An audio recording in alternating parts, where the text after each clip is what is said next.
The 49ers run the Eagles out of Philly. The Bengals beat the Jaguars and are very much still in the playoff race. And the Packers find themselves in the playoff picture. I'm Adam Wright, and you're listening to the Fumblerooski podcast.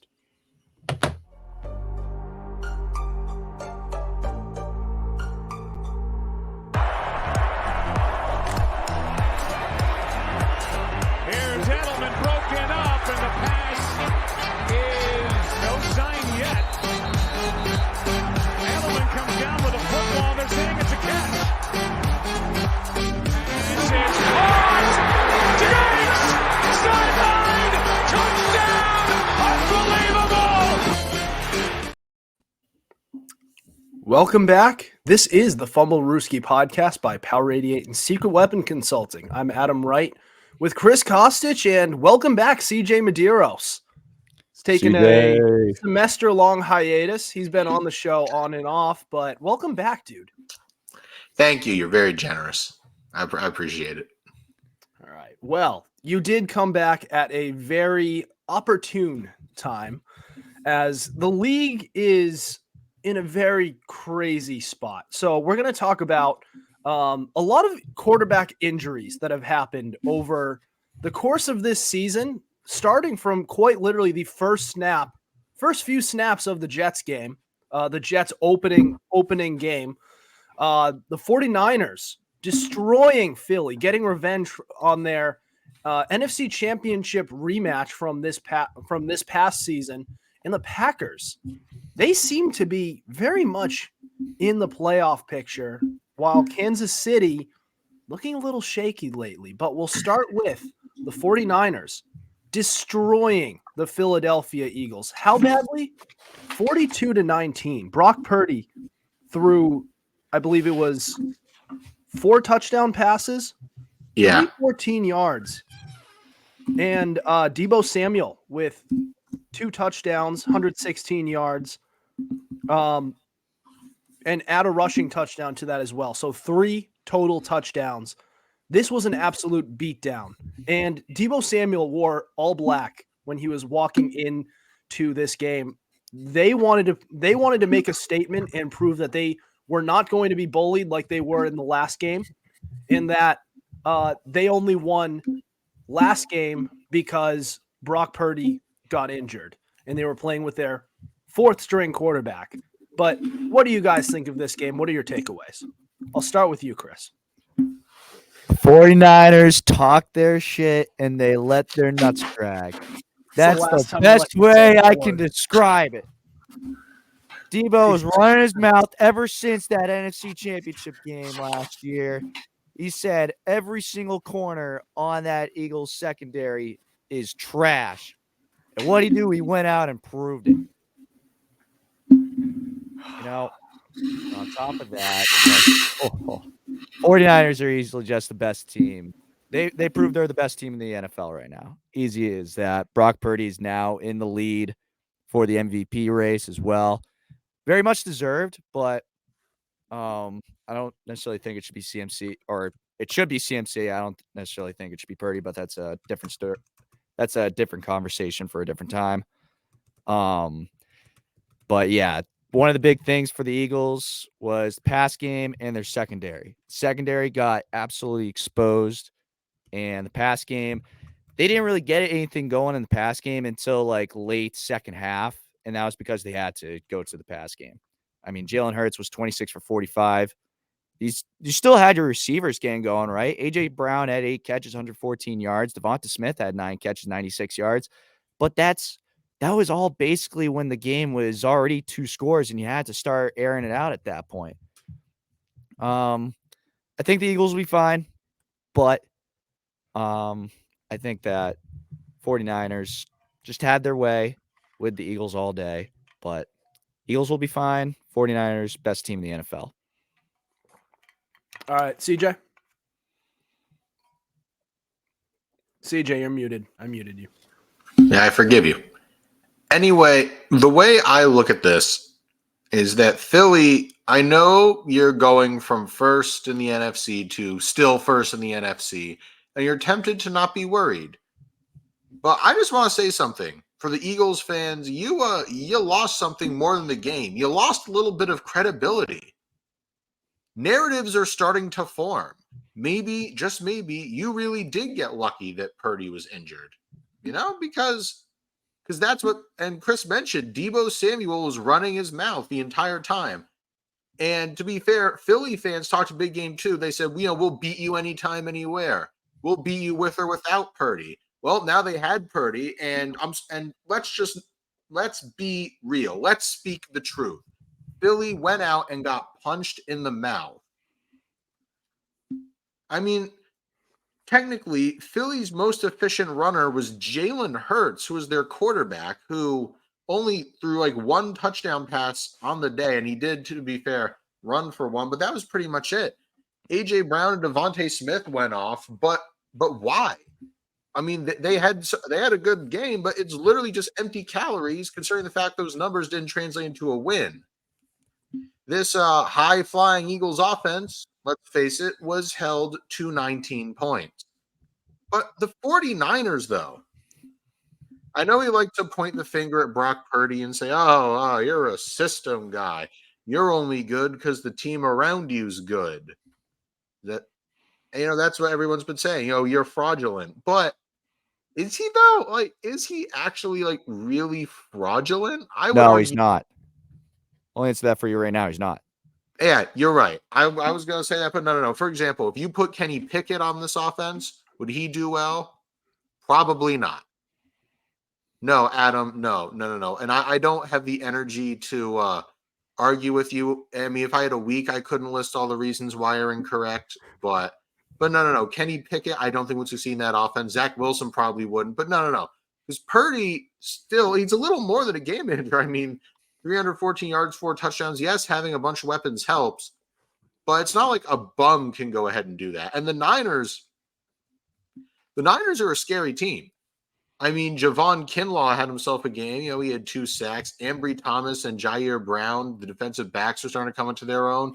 Javarius Ward's looking all right. And on top, and as we mentioned earlier in the year, you traded for Chase Young. This Niners team is going to be a real threat to this Eagles team. And when you look at on the other side of the river, you look at the AFC, and you look at how banged up the teams are, and how whoever's going to make it out of that division's or that conference going to be bruised and battered. The winner of the NFC could very well win the Super Bowl. Yeah, listen, we raised our objections towards this Eagles team earlier this past week, and we agree. Both of these teams are electric. These are unbelievable teams that should make deep playoff runs. Both of them. I think we can all expect them both to be playing in the conference championship in January. If not, it's a massive disappointment. I want to see a third chapter of these two teams playing. Our issue with this Eagles team was with their passing game. And like we said, once this team has to legitimately play from behind and keep up with an actually legitimate offense, one that doesn't turn the ball over, Josh Allen, then you're in trouble. And that's what happened here. Now, regarding San Francisco, I'm not trying to say that Brock Purdy isn't an elite quarterback, but I haven't seen enough to suggest that he's not being made to look a lot better with the weapons he has around him. You had that 3-game stretch where you lost 3 straight games against teams that weren't really that good. And all of a sudden he gets his toys back, and all of a sudden he's back to what he was before then. I just can't unsee that. I can't unsee it. Now let's see a larger sample size down the road. If he can play better in a few seasons when they don't have as many weapons and they're still competitive, okay, I'll give him the pass. But right now, I'm still a little skeptical. Adam, I'm gonna fight with you till the end of time over this, man. The 3 games, the first one he had him in field goal range. That's on the kicker at that point. The other 2 games he's hurt.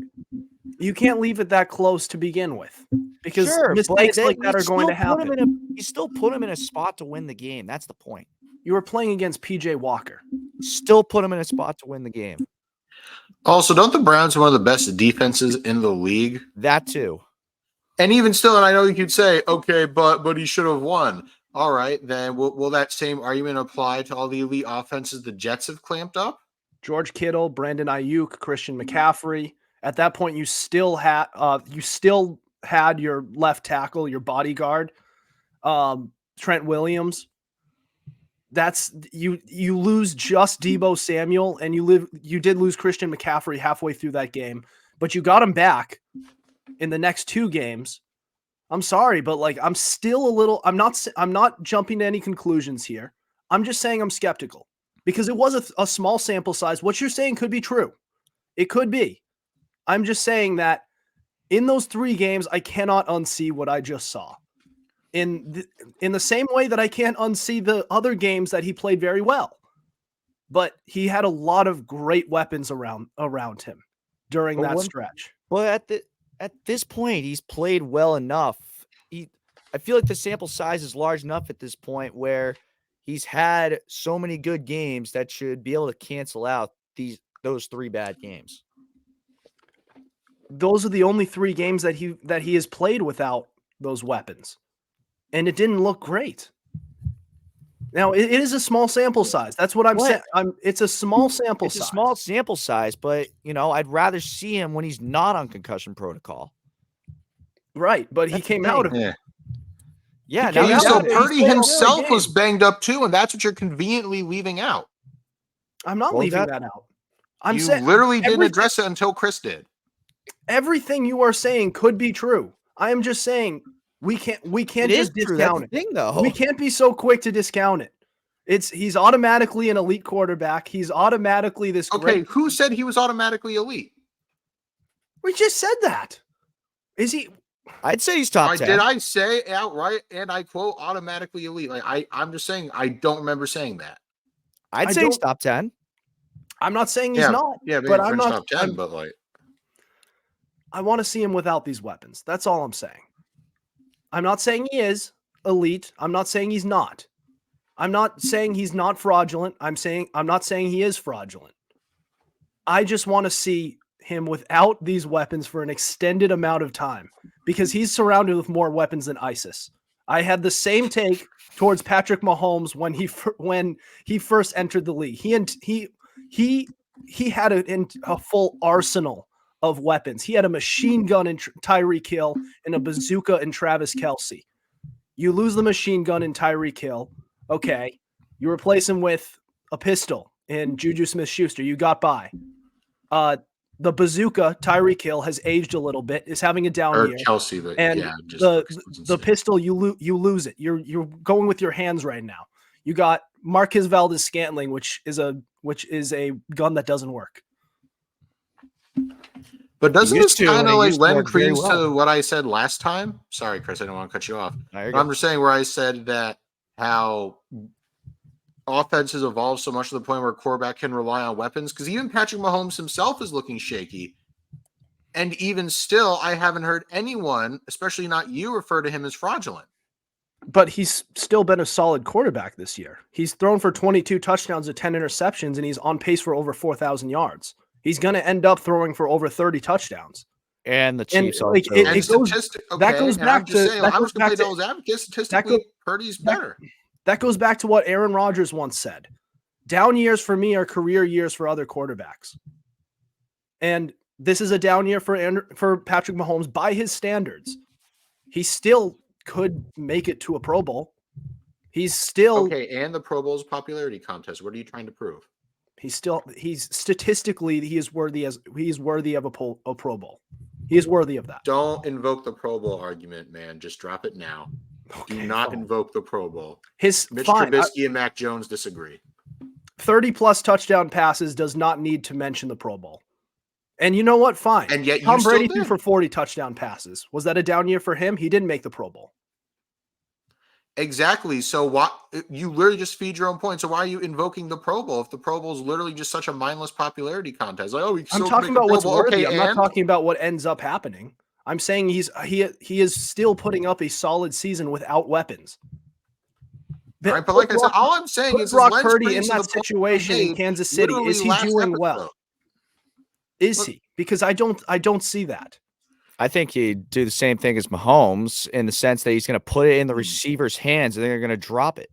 You can't fix bad receivers. I mean, you literally can't. He's not putting up like I said, 22 it literally touchdowns lends to 10 credence to the point I interceptions. made last time I was here. Where I said offenses evolved so much to the point where quarterbacks now need to rely on high-end weapons. The era of defensive running the ball is over. And the fact that when you have a quarterback as great as Patrick Mahomes, who is not immune to this, says volumes. I'm not attacking Purdy. I'm not attacking Mahomes. I'm just saying this is the way the NFL is now, like it or not. I agree. You need some sort of weapons, but I think you also can't rely on those. And it gets to that point with some quarterbacks where they may not be as good. They may be still solid quarterbacks, but they're not as good as the weapons are showing them to be. This is evident through Kirk Cousins and Dak Prescott as well. These are very good quarterbacks, but they also have CeeDee Lamb and Justin Jefferson perennially, and they still are among the league leaders in interceptions every single year. They're having good years. They're still incredible players, but they throw a lot of interceptions, and when they don't have those players, they don't play nearly as well. On your point? My point is, we do not know that Brock Purdy is this good. Once again, that's great that we don't know that because I never technically said he was. Okay. I mean, you're literally trying to defeat a point that I didn't make, but whatever. He's trying to defeat a point that I've made. Yeah, it was Okay, more. I'm sorry. I thought it was directed at me. I forgive you. Yeah, well, I ended up more more stepping away because I thought it turned into you two going at each other, so I kind of just stepped away. Why don't we focus a little bit more on the game for a couple more minutes before we end this segment? 49ers and the Eagles. So they've both traded blowouts here. The only difference is Philly did it without when the 49ers were playing without Brock Purdy. They were playing with Josh Johnson for a couple, and it was a 1-score game up until the end of the first half, and it was a 2-score game up until basically the fourth quarter. They have a great supporting cast. Philly does as well. And I want to try to make the argument here, or I'll make the argument that things aren't as bad as they seem for Philly right now. I don't think they are. This isn't a test on which team is better. This is a test about if the 49ers could answer what just happened back in January, that they weren't as bad as we thought they were. I think we are going to figure out that Philly can still hold their own in January. I'm not saying that they aren't. They were down in this game and they couldn't come back. Yeah, it was against the 49ers. They were also down the last 2 weeks, and they had to make a comeback the last 2 weeks prior to this past weekend. So, I'm not going to say that they can't play from behind. I think that the 49ers are just the best team in the league, and it wasn't Philly's day. Yeah. CJ you're also muted. Is there a way you could turn the gain down on your mic? It's just picking up everything. The what? How's this? Does this work? How's that? It's still picking up a lot. Here's this one. I don't know. There's 2 knobs on the thing. I can adjust. I don't know. It's a powerful thing. So how does it sound? Sounds better now. A lot better. All right. Anyway, sorry about that. Anyway, we'll work on it later. But my point is about Philly. It's not that you lost. It's not even about who you lost to. It's about what can you do after this loss. And Adam and Chris, as Pats fans, we've seen this before, where our teams have been flying high, specifically in 2018, 2015, 2019, and to a lesser extent, 2021, where they go on a win streak, they get hot. There's one game that they drop that they have no business losing. They just get punched in the mouth. And then all of a sudden you can't stop the bleeding. You know what I mean? All of a sudden you drop like 5 out of your last 7. I mean, you're still like around the number 1 seed, but it's not the same. You know what I mean? For Yeah. Philly, it's going to be about how do you stop the bleeding. It's about you just got punched in the mouth because they have one other loss, and that was to the Jets. But even still, that was a one-score game. You did not get blown out. Here, you just got blown out. So for me, the question is, it's not about who's the better team. It's about how does Philly respond. It's not a test of physical toughness. It's a test about mental toughness. And if you can bounce back, you can go out and next on their schedule is another toughie. You're going to be in Dallas. If you can go out, you could beat Dallas. You should be fine. I'm If glad you lose bring to that Dallas, up. then maybe that could be a little dicey. It's no big indictment, but maybe. I'm glad you brought that up because Dallas has won 14 straight home games, and they've also become red hot themselves. And one of those wins was against you, the Philadelphia Eagles. So they have proven that they can beat you in the regular season at home when they are in their house. So I wouldn't rule out this is just the Eagles' second loss. I wouldn't rule out another one of those. Although Could happen this next week. They got never know. Cowboys on Sunday Night Football. that's what I'm saying. Yeah. If they're going to lose another game, it's going to be against Dallas because Dallas is hot and they don't lose at home lately. So that's a game that I could see. I could very much see them losing as well. After that, it gets softer. They have the Seahawks, Giants, Cardinals, and then Giants again. So if they're going to lose another one, here it is. And they could still make another run because they lost to them last year and they ended up back in the Super Bowl. So I think they'll be all right. Yeah. All right. We're going to move on. So on Monday Night Football, the Bengals, without Joe Burrow, are still in the playoff hunt at 7-6, if you can believe it. That's next. This is the Fumblerooski podcast.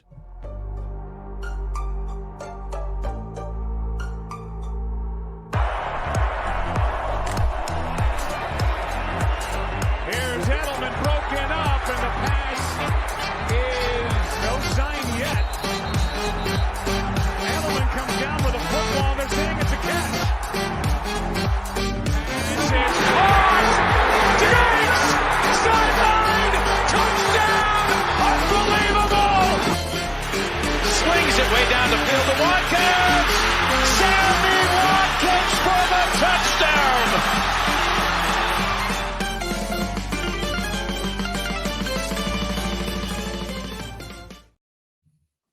Welcome back to the Fumblerooski podcast by Power 88 and Secret Weapon Consulting. I'm Adam Wright, CJ Medeiros, and Chris Costich. All right. Monday Night Football was a classic. It was an incredible game. Went to overtime, game-winning field goal, all of that. The Bengals beating the Jacksonville Jaguars. Joe Burrow and Trevor Lawrence were going at it. Did I say Joe Burrow and Trevor Lawrence? Yeah. It wasn't them. It was their backups going back and forth. So CJ Beathard for the Jacksonville Jaguars and Jake Browning for the Cincinnati Bengals. Browning threw for 334 yards and a touchdown. And Trevor Lawrence did play for most of the game. He threw for 2 touchdowns, 258 yards. Beathard went 9 for 10 for 63. But, guys, this has been an unbelievable year where players are just getting hurt left and right, particularly quarterbacks. Let me go through the list real quick. Aaron Rodgers, Joe Burrow, Deshaun Watson, Kirk Cousins, Anthony Richardson, Trevor Lawrence now, Daniel Jones, Ryan Tannehill. All starting quarterbacks going into this season, and now they are gone. That is 8. Which makes up a quarter of the league's starting quarterbacks, by the way. Never mind the starting quarterbacks, just a lot of players in general getting hurt. It's just a weird year for the NFL. Yeah. It has, I mean, There's always been injuries that have been involved to some extent, but I don't remember it being like this, where there's quarterbacks getting hurt every week, it seems. And I don't know what to blame it on, because this week, Trevor Lawrence, I mean, he just had his ankle stepped on. You can't blame it on the turf. Yeah. Yeah, I You mean, really can't blame that on the turf. oh, and Lord knows people will try. But anyway, the thing is with the let's just pivot over to, for me, the Bengals Jags game, right? I don't know. I genuinely don't know how to react, because I feel like this is something you guys may have expressed while I wasn't on the show. But when you look at the Jacksonville Jaguars, they're good. Don't get me wrong. They're first in the AFC South. They're now 8-4. But I feel like the record might be a little deceiving. They're a very underwhelming 8-4. Because, I mean, off camera, we've spoke about this quite a bit, about how this Jaguars team that has Trevor Lawrence, Travis Etienne, Christian Kirk, Calvin Ridley, and Evan Ingram feels kind of sluggish. It's like they're not blowing teams out the way they should on paper. And I don't know why, but let's just take a quick look. So you narrowly beat the Texans, who, I mean, they're good, but still they have a rookie in CJ Stroud that you only beat by 3. You lost to the Bengals, who were starting, what's his name? That Browning guy? What's his name again? Jake Browning. Yeah, Jake Browning. Yeah, you lost to them. You beat the Titans, but, they're the Titans. You get violated by the San Francisco 49ers. You can only beat the lowly Steelers by 10. You can only beat the lowly Saints by 7. That's their last 6 games. What is going on? They're winning, but they're not convincing wins. And with Lawrence out, what do they say? High ankle sprain? Yeah, as of 3 hours ago, just a high ankle sprain. Wouldn't put a timetable on Lawrence's recovery, but didn't rule him out for this week, and it's not season ending. Well, yeah, but I mean, I'd say at least he's going to be out the next game. And the high ankle sprain, he's going to be out for at least a week. Christian Kirk is basically done for the season. Oh, yeah. Let's talk about that. That's even worse. And now that Christian Kirk is gone, no, hear me out. Teams can now just double team Calvin Ridley to their heart's content. And unless Evan Ingram or whoever the hell else they have feels the need to step up, I'm not going to make any grand predictions. But even though you're 8-4, Indy and Houston are both 7-5. Yeah, Jaguars are in trouble. It's probably the best way to say it, I guess. Trevor Lawrence, even if he misses a couple weeks, you got to imagine he's going to end up coming back too early, so then they can make this last push for the playoffs. It's week 14. We already got teams that are starting to clinch the playoff spot now, right? So Jaguars, if it really gets down to it, they might end up putting Trevor Lawrence back in too soon, which could really hurt them. On top of that, Christian Kirk's done for the year. Although if they make the Super Bowl, he'll be available for it, but it's not going to matter because they're not going to make the Super Bowl. And on the Cincy side, Jake Browning, Washington legend. He's a Husky. Remember that one. Only 5 incomplete passes on 37 pass attempts. That's impressive. 354 yards on what? His third start? Unreal. Joe Mixon came alive, 2 touchdowns. Jamar Chase, 11 catches on 12 targets, almost 150 yards. Bengals got themselves back into the playoff race, basically. They're back in the hunt. And someone's got to get that 6 or 7 seed. Someone's got to get it. And it might just be Jake Browning and the Cincinnati Bengals. Not saying that's going to happen, but someone's got to get that 6 or 7 seed. All right. Look, they are mathematically still in it. But who do I feel has more of a chance to get those 6 and 7 seeds? I think Denver has a lot of good momentum and they have good talent and they still have a healthy starting quarterback. CJ Stroud and company, they're 7-5. Gardner Minshew and co, I don't believe in them too much. Cleveland has a ferocious defense, but forget about it with DTR and PJ Walker. And I honestly give Buffalo a little bit of a better shot. They have their starting quarterback. That offense has come alive since they fired Ken Dorsey, surprisingly. I want to believe in the Bengals, but you just can't. They're not, even if they do make the playoffs, they're not going to do anything in it. Like, all of their Super Bowl hopes hinged upon Joe Burrow's health, and now he's gone. I mean, they're basically punting till next year. Like, the locker room may have some energy, but the front office knows damn well where this team's going. Well, yeah, obviously. But it doesn't mean the team still can't play at 100% and make that run. They can make the run. Teams play to win. Organizations don't give a crap. You're right. They're going to try because it's football. They carry that us against them mentality, but they're not going anywhere. They're just not. Well, the way the AFC is, though, someone's got to get that last seed. The last seed, maybe, but then what about when they get there? Who cares? Someone's gonna have to get it. They're not making a run in the playoffs, but you made the playoffs. Houston could get it. Denver could get it. Houston could also win the division. They could. At this point, maybe, because now Trevor Lawrence is out with a high ankle sprain. I think we are underestimating just how bad high ankle sprains can be. Yeah. Especially it's not often where you see a player like Patrick Mahomes coming back from a high ankle sprain. And it's just night and day. I'm telling you, that was such a misdiagnosis. It was obviously a low ankle sprain. Such a misdiagnosis there. Because if you have a high ankle sprain, those you don't come back from for a few weeks, at least a few. It could be 7. So, you might be right. Houston might be taking this division now.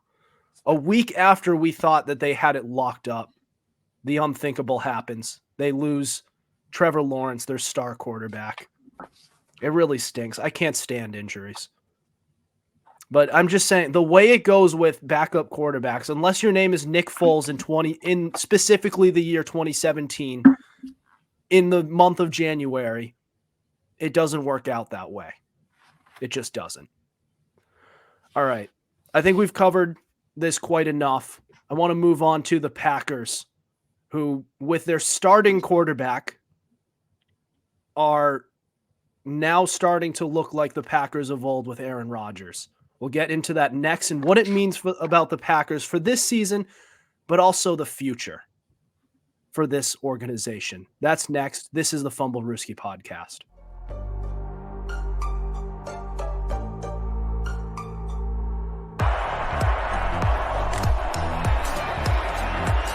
Here's Edelman broken up, and the pass is no sign yet.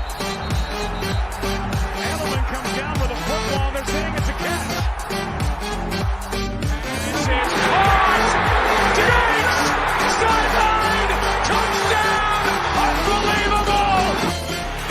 Swings it way down the field to Watkins! Sammy Watkins for the touchdown!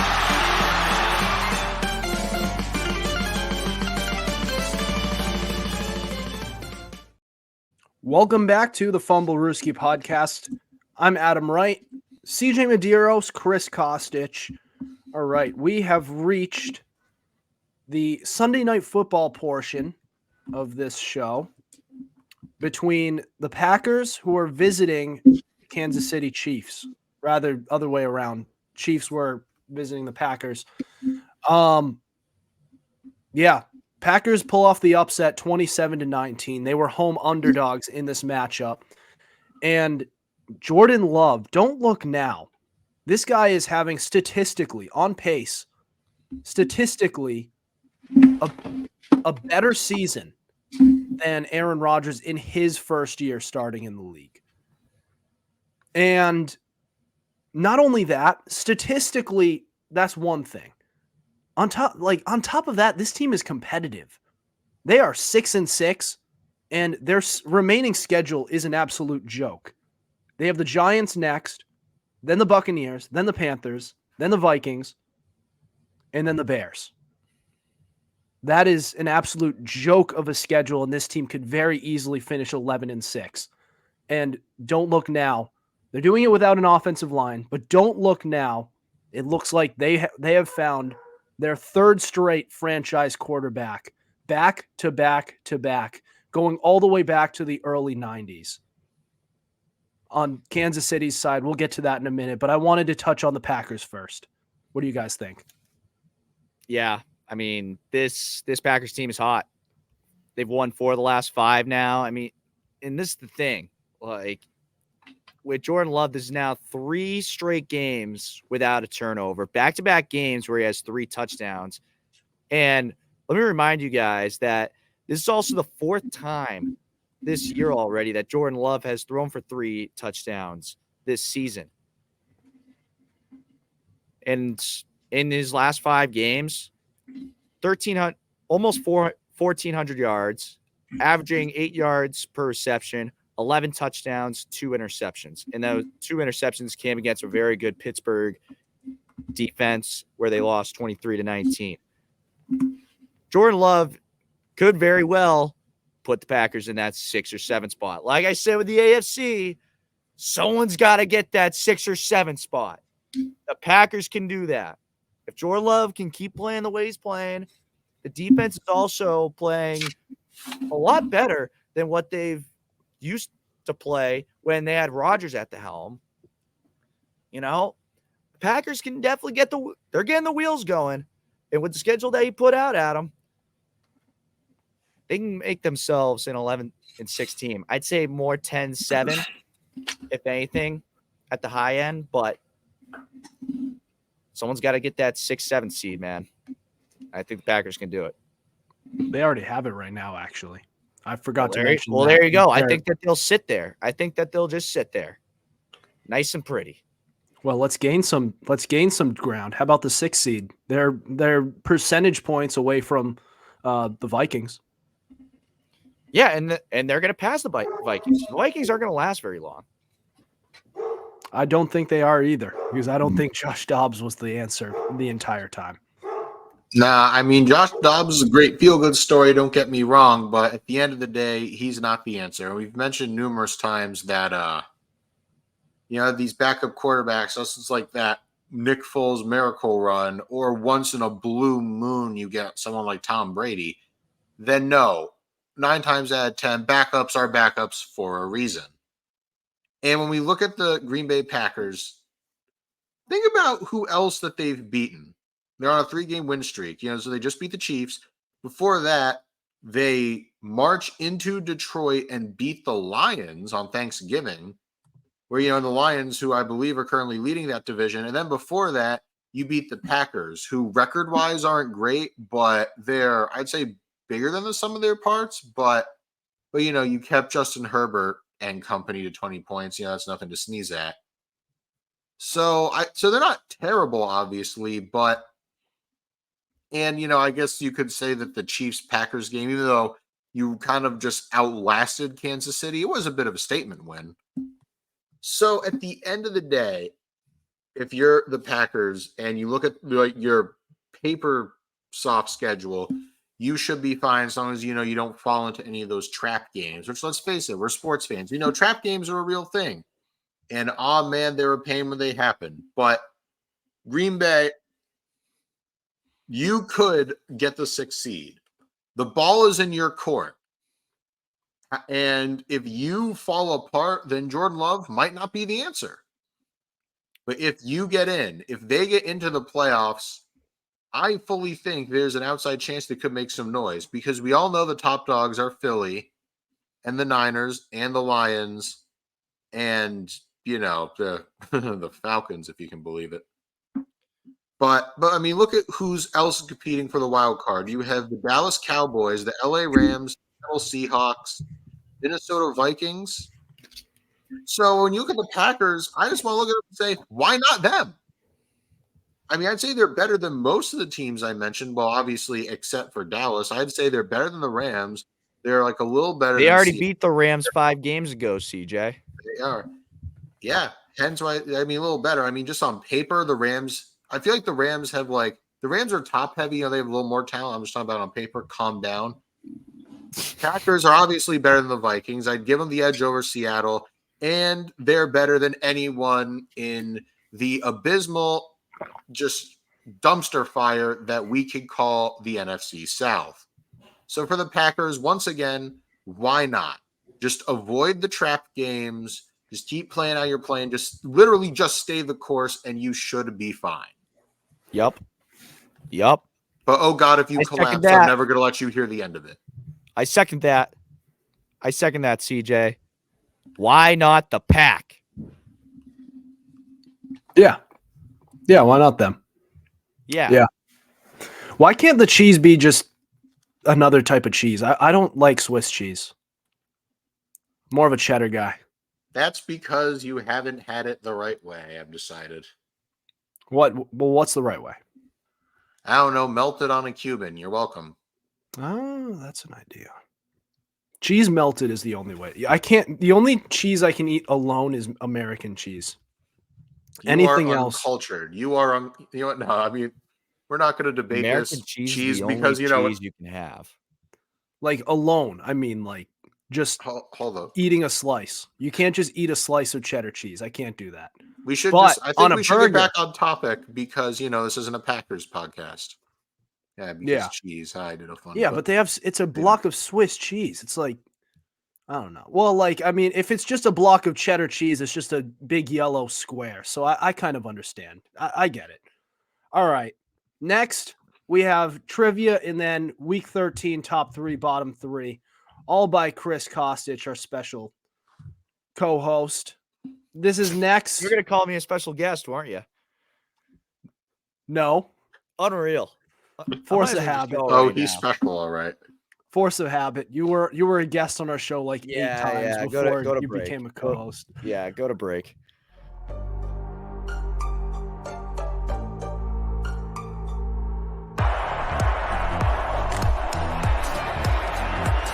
Here's Edelman broken up, and the pass is no sign yet. Edelman comes down with a football. They're saying it's a catch. It's caught! Diggs! Sideline! Touchdown! Unbelievable!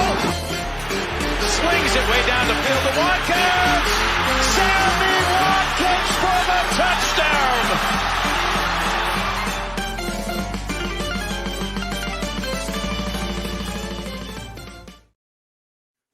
This is the Fumblerooski podcast by Power 88 and Secret Weapon Consulting.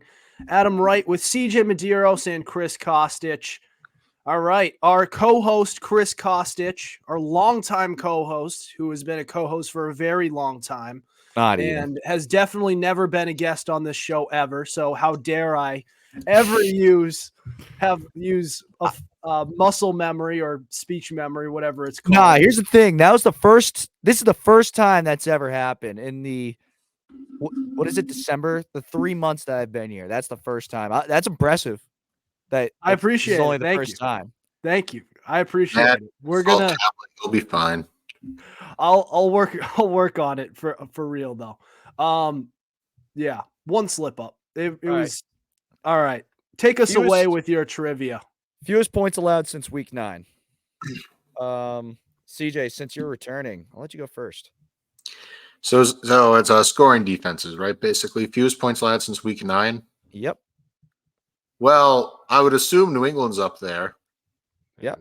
46 points allowed. They have allowed the fewest amount of points since week 9, and they're 0 and not one win. Jesus, and they've lost all 4 games.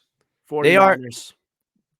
Hold on, Adam. The Patriots are the first team since 1938 to allow 10 or fewer points in 3 straight games and lose all 3 of them.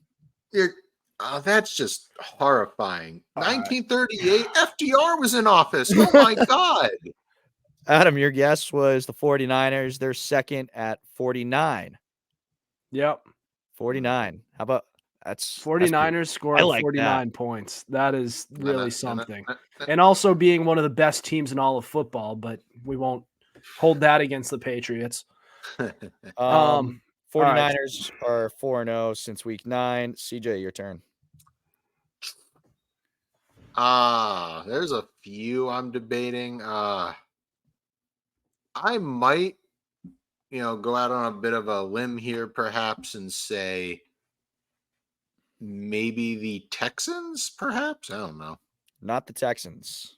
Well, that hurts. Okay. Adam, your turn. Okay. The Eagles have gotten into a couple shootouts. I won't go with them. How about the Chiefs? I think that the Chiefs have had one of the better scoring defenses in football. Chiefs are a top 5 defense in football, but they are not top 5 in fewest points allowed since week 9. Damn, I literally saw this post. CJ, your turn. San Fran's been on a bit of a hot streak. What about them? Adam already guessed them. Oh, sorry, I'm not paying attention. I'm sorry. I'll forgive myself. Yeah, you better. Well, all right, the Jets? Not the Jets. Suck That's it. honestly not a bad guess, though. It's not a terrible guess. I hear Adam typing in the background. Swear to God, Adam. If you're looking up these answers, I am going to come down to your hometown and whoop your ass. I know where you live, buddy. I hate that you know where I live. And you could legitimately say you know where I live. Yeah. As a legitimate threat. I'll just lock my doors and let the dog out. Yeah. We'll probably show you a toy and wiggle. All right. I'm gonna go with because the Chargers are always involved in some of the weirdest stat anomalies of all time. I'm gonna mention them. You're gonna go with the Chargers? Yes. No. The Chargers are one of the worst defenses in the league. CJ, your turn. Could it be? I don't know. Screw it, the Bills. Not the Bills. Give me Dallas. Not Dallas. Miami's defense has been good. I'll give you a hint. past The couple last weeks. 3. What? I said before you give the hint, Miami. Yep, Miami. They've allowed 62 points since week 9. Their record 3-1. So it's currently 2-1. Steelers. CJ. What? Steelers? No. Did I say them? Okay. No, can't be them. Oh, I'm really trying to rack my brain here. Could it? Well, that game would. No. Indy? Indy is correct. CJ with the win again. Adam continues to stink at trivia. Colts, 67 points allowed since week 9. They are 4-0. Colts, extremely underrated defense. That is going to be the lesson learned from this trivia, is that the Colts have an extremely underrated defense. And the fact that you said that the Colts weren't going to make a wild card spot, someone's got to get that 6 or 7 spot, Adam. And I think the Colts also have a great chance at that. They could. It would be easier if they had Anthony Richardson, but it would be. And Shaq Leonard. Maybe I just have something against career backups, and maybe I just hold that grudge because Nick Foles lit up the Patriots in the Super Bowl. Well Gardner Minshew is a dog, so he all right. And I don't know. Everybody thought he was good that one time. It's like, ho, funny mustache. Oh boy, yeah. All right, Chris, take it away with your top 3, bottom 3. Let's hear it. Week 13, top 3, bottom 3. 49ers. Talk their shit, let their nuts drag. That's Bengals. It's supposed to be a family show. Jeez. Whatever. Bengals. They kept themselves in the hunt. And Browning with a career game. Said this earlier. Maybe they get that 6 or 7 spot. Someone's or got the to 5 spot. Anything could happen, man. And the Packers. Jordan Love is playing like a top 5 QB right now. 3-game winning streak, won 4 of the last 5. I'm not saying he's a top 5 QB, but he's playing like one right now. He's not a top 5 QB. He's playing like one right now, though. Thoughts from Aaron you two? Rodgers, baby. Rodgers. I just wish that meme hit. That thing should have blown up. I blame the Instagram algorithm. Yeah, it sucks. You already know how I feel about it. Yes. So what are you guys' opinions on the top 3? Or do you not have any agree. opinions and just go straight to the bottom 3? That one. All All right, we'll go to the bottom 3. I was gonna say something. So All right, say something then. all right, listen. The Bengals. They surprised me. And they have a good team around them to the point where a career backup could play very well. So yeah, either way, good win for them. But the Packers, this wasn't just a win for this week. This is a win for their next 20 years. They found their next guy. I firmly believe they found their next guy. And the Packers can't keep getting away with this with the way they mistreat all of their quarterbacks. And I'm very excited for their one ring in that next span of 20 years. So that's going to be fun. But either way, they found their next guy. So they're going to be in some conference championships. They might make a few Super Bowls. They may mess around and win one. But this is huge for their franchise. Anything you want to add, CJ? I'm assuming not. No. I mean, so far so good. Bottom 3. First time that we've had a top 3 bottom 3 where 2 teams from the same game made it to the bottom 3. I can only guess. You stole my line there from the I did. From the group chat, but whatever. Never in Fumblerooski history has this ever happened. Yep. Patriots and Chargers. We'll start with the Patriots. Officially, I think this is officially rock bottom. They literally couldn't move the ball on one of the worst defenses in the league. But I think the big thing to take away is that this Patriots defense is one of the more underrated defenses in the league. Granted, they have played some pretty crappy teams, but they're at least keeping the Pats in the game. The defense is at least keeping themselves in the game. The Chargers, they just took part in one of the worst games of all time. Brandon Staley needs to get fired like now. I can't believe he hasn't been fired yet. That defense is so awful. And, I mean, congrats. You let up 0 points to the Patriots, who have the worst offense in the league. But you probably also shouldn't have only won 6-0. Granted, the weather was really bad. And I was at this game too. So even more reason to get these 2 teams on the bottom 3. The only reason I tuned into this game was because I am rooting for a top pick in this draft. The only reason my rooting interest is the opposite of what most sports fans want. Actually, another reason for the Chargers to be on the bottom 3 is that I didn't even care that the Pats sucked. I was happy to go see Justin Herbert, Eckler, Keenan Allen. They didn't do jack squat. I had Justin Herbert in fantasy. They belong here. I sat in the cold rain for nothing. For diddly squat. Last team, Jets. Should have just stayed with Zack Wilson. No matter what way you look at it, they should have just stuck with Zack Wilson. And now you got the reports coming out that Zack Wilson doesn't want to go on the field, which I don't blame him. I wouldn't want to play for a guy that doesn't believe in me. That hates me. Robert Saleh hates Zack Wilson. Robert Saleh should get fired. Whoa. Yep. I don't know, man.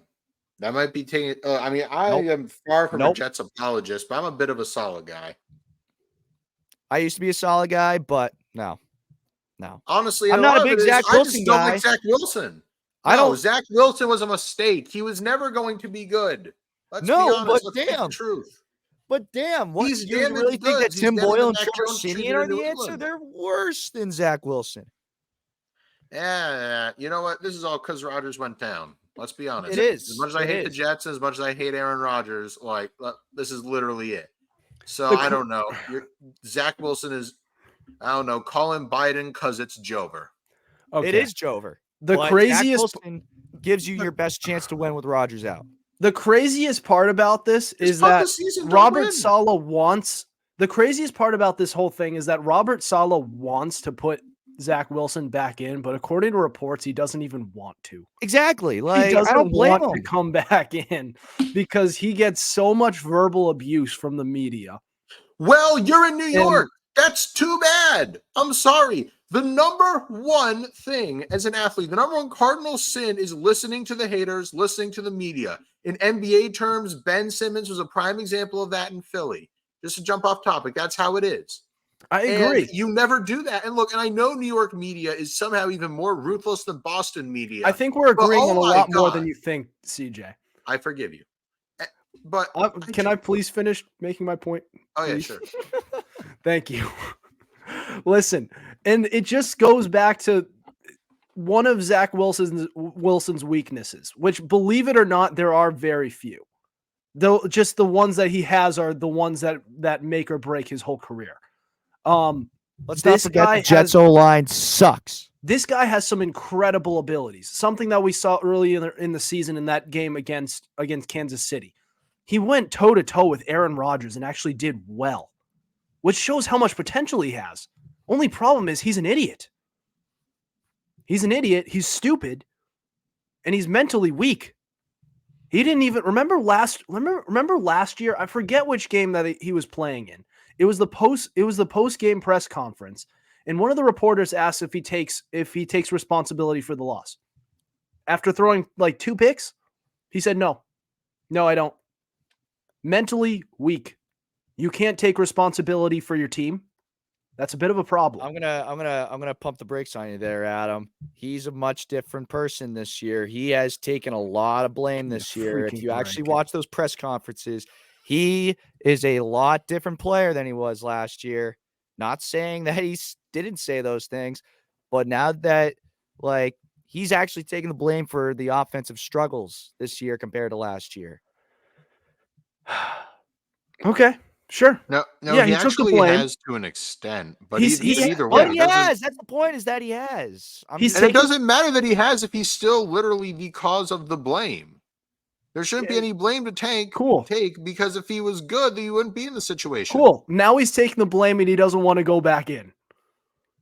So like that's I feel like that's just as bad. Like your boss needs help. Like, damn, that's crazy. Good luck though. You're a professional athlete. You are the number 2 overall pick by your team. Well, you are living out your dream. Apparently, and now you don't want to go out there because things are getting hard. That's not a good look for you. No. And what even is the rest of their schedule? What are the games that they need them to play? Against the Texans, okay. Against the Dolphins, okay. The Commanders? You're telling the number 2 overall pick can't beat the Commanders? The Browns with whoever the hell they have at starting quarterback? The Patriots who can't even score right now? Just saying. Talk about 3 wins. Like if you were the number 2 overall pick, you shouldn't be afraid of any of these teams. You shouldn't. CJ Stroud was the number 2 overall pick. He's doing pretty well. Now, I will say Robert Saleh did go on a press conference yesterday immediately after those claims were made and said that he had a long talk with Zach Wilson. That's also the other thing too, is that if Zach Wilson didn't want to go out and play for the Jets, he wouldn't be on the Jets right now. He'd be somewhere else. He would have been gone 5 weeks ago, 6 weeks ago,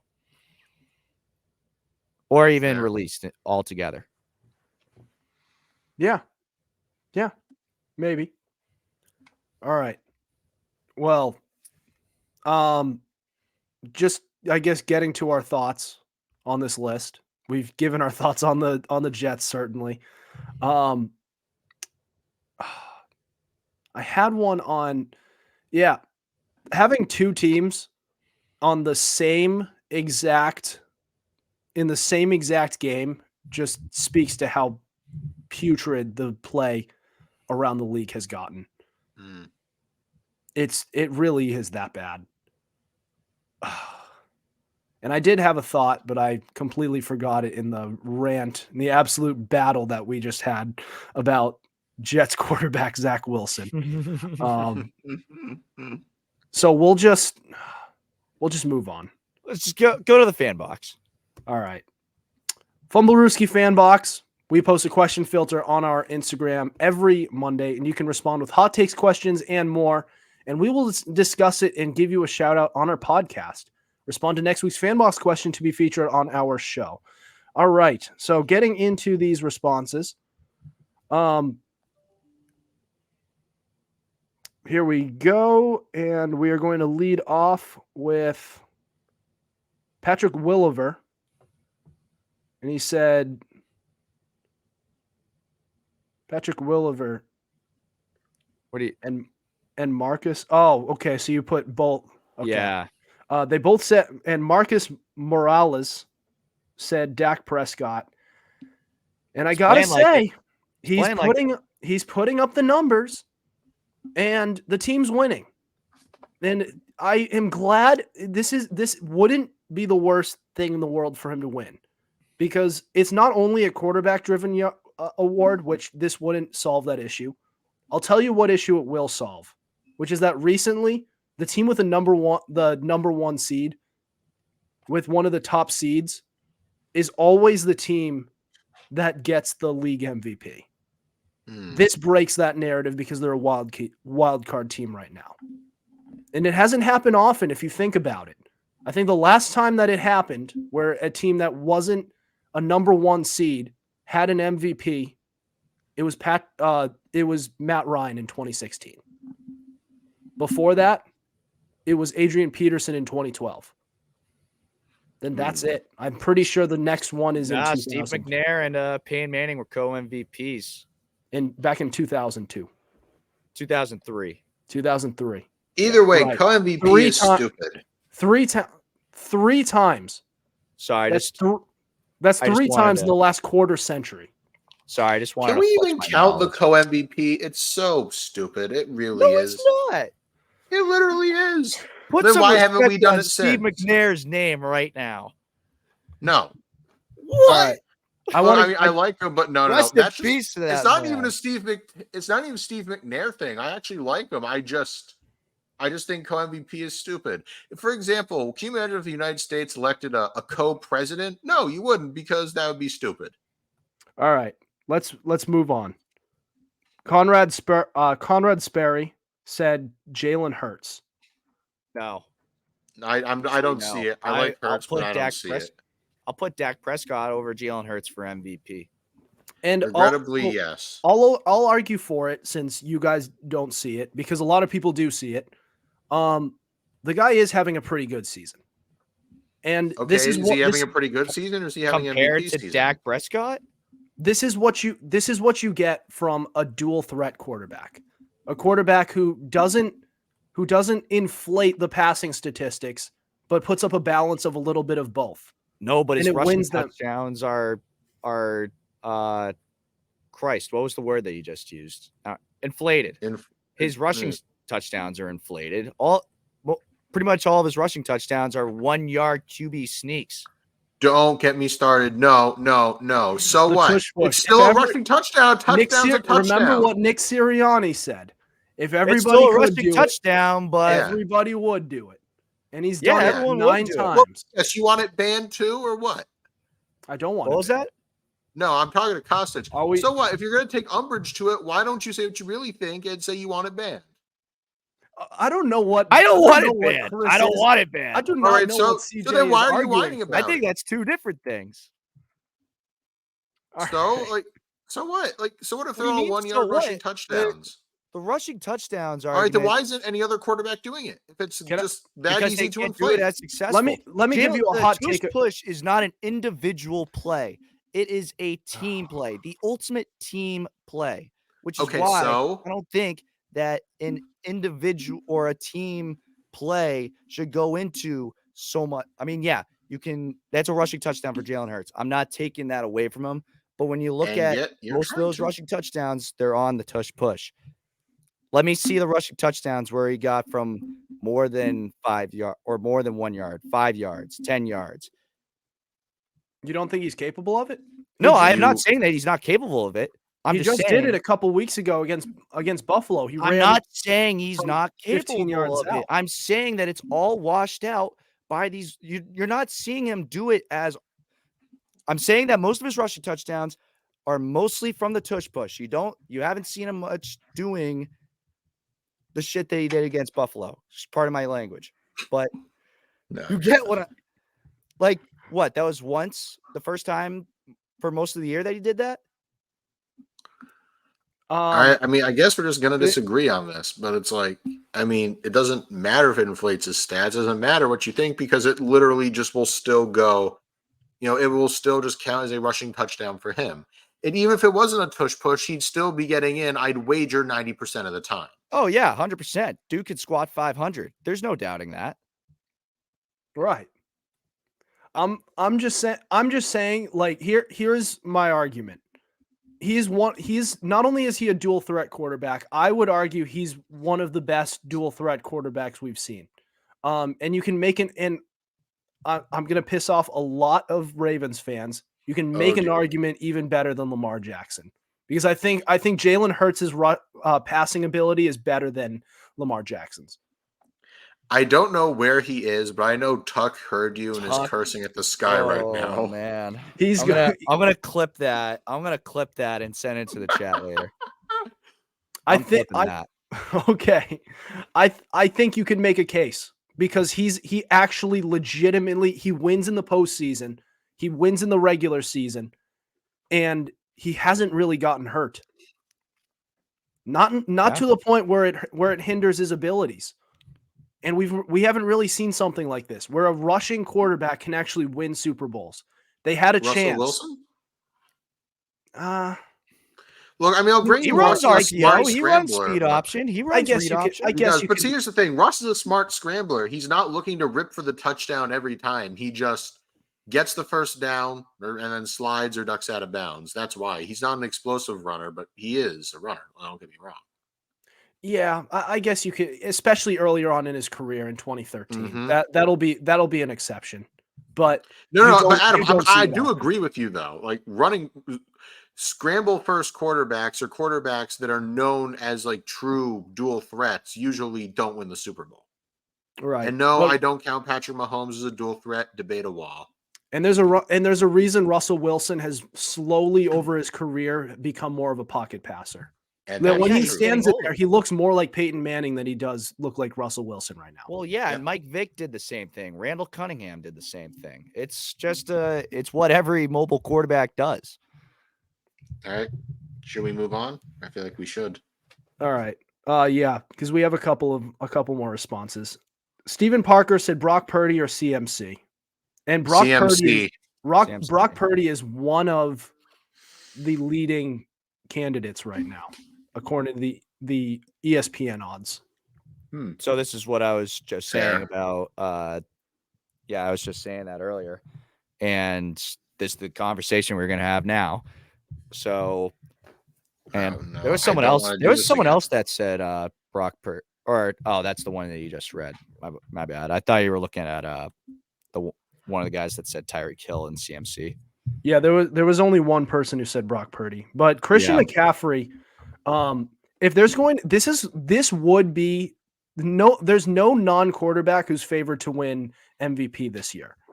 But I feel like this would be the year we'd want that because I think all of the leaders right now are all of the leaders right now are not that good. Like they don't like they're not having that great of seasons. I know Dak Prescott's having a very good year, but I think if you put him in any other season, he's not even close. Yeah. And same thing with Dak Prescott put up these numbers last year, then no. Same thing with Purdy. He's having a very good year, but not that good. And also, I'm going to bring up his talent again. He has some unbelievable talent around him. All right. Owen Van Slack said McCaffrey or Hill, but unfortunately, it is a quarterback award. We've already Vince talked Slack about. is right. It should be named probably MVQB. Let's keep it above. I knew you would. It is the Tom Brady MVP award. Literally, yeah. QBs. I understand. I understand why it's been predominantly a quarterback award, but it has gone way the hell in that one direction. But it's a quarterback-driven league. If you're on any of these contending teams, if the quarterback gets hurt, they're not only are their Super Bowl hopes dead, their postseason hopes are almost gone. Like they may not win another game if that happens. So, I understand why it is. So it's kind of just a tough situation to argue. But I think there should be some years where we look at all of the quarterbacks and we say, you know what? Let's go for Tyreek Hill, who might just not only break 2K, but destroy it by 200 yards. Because every single week, with the Miami Dolphins right now, if you take Tyreek off this roster, then they're not nearly as good. Not nearly as good. Tua is a just okay quarterback if that happens. Tyreek is on pace to break the receiving yards record as well. That's what I'm saying. He's going to crush it. Yeah. And he's not even getting MVP looks. Yeah. And same thing with Christian McCaffrey, who's having a very good year in his own right. Well, the thing with CMC, he scored a touchdown basically every single game. You might as well just throw it at him at this rate. And you look at you'll even look at the game this past week. He went off as well. Give me a sec while I pull it up. It was oh my God, I'm killing myself over here. McCaffrey, 17 carries, 93 yards, throw in another touchdown. Tyreek Hill, the problem that I have with Tyreek Hill winning, I think he deserves MVP just as much as CMC. The problem is if you didn't give Cooper Kupp an MVP award when he broke the receiving yards record, why are you going to give it to Tyreek Hill? Because Hill's probably going to eclipse 2,000. And I've said this before, and I'll wrap up real quick. The only way a wide receiver can get MVP, because let's face it, it takes two to tango. Quarterback's got to throw him the ball. Only way wide receiver gets is A, he breaks a record, and B, he does it with multiple quarterbacks so that one quarterback can't steal all the credit. That's the only way a wide receiver even has a snowball's chance in hell at winning MVP. And also, if all of the production comes from that wide receiver, and he has let's say the wide receiver has 2,000 yards and 18 touchdowns, touchdown catches, and the quarterback has 2,000 yards and 18 touchdown passes, then it could be something like that where he's just terrible without him and he's lost. But I get that argument as well. That's actually something I never thought about, but it makes a lot of sense because the wide receiver gets the ball from the quarterback. All right, next one. Ian Mulhern gave an interesting one. It got a lot of attention a couple of weeks ago, and I think it needs to be revisited. Got to give it to Stroud, most consistent quarterback. Yeah, but he's a rookie, and I'm not saying he shouldn't at least be in the conversation, but they never give it to a rookie. Isn't it unbelievable how many guidelines there are that aren't guidelines, but they're just there? The unwritten rules. No, I hear you. I do. But unfortunately, that is unironically how it is. And I'm not saying that because that's my opinion. I'm saying it because it's the truth. Don't we miss the days of kickers winning MVP? No. Which has happened, by the way. That happened once. And that was when they had the NFL replacements or whatever that year.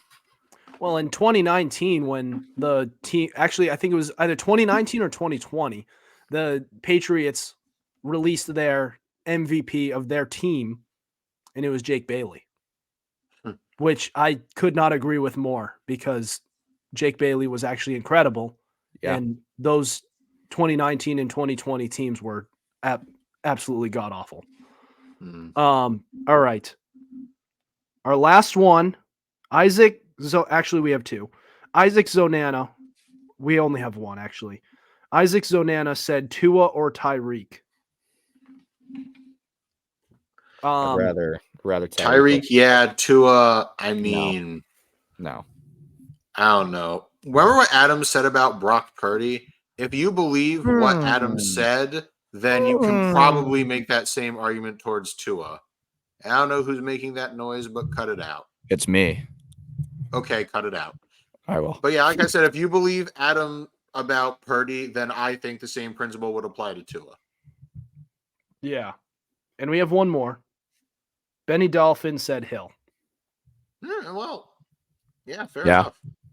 Everyone said two different answers, which is kind of hard to go over. And we already made our argument for Tyreek. And I think if a wide receiver is going to win it, it should be this year. Now, like Tua without Tyreek, we've seen him before Tyreek has joined the Dolphins. He was nothing to write home about, even as he had another wide receiver one at his disposal in Jalen Waddle. And now all of a sudden, you add Tyreek and Tua looks like a Pro Bowler. You can put 2 and 2 together there. I think this would be the year a wide receiver should win league MVP. All right. That's all the content we have. Do you guys have any other thoughts before we end the show tonight? Nope. Nothing for me. All right. Cool. All right.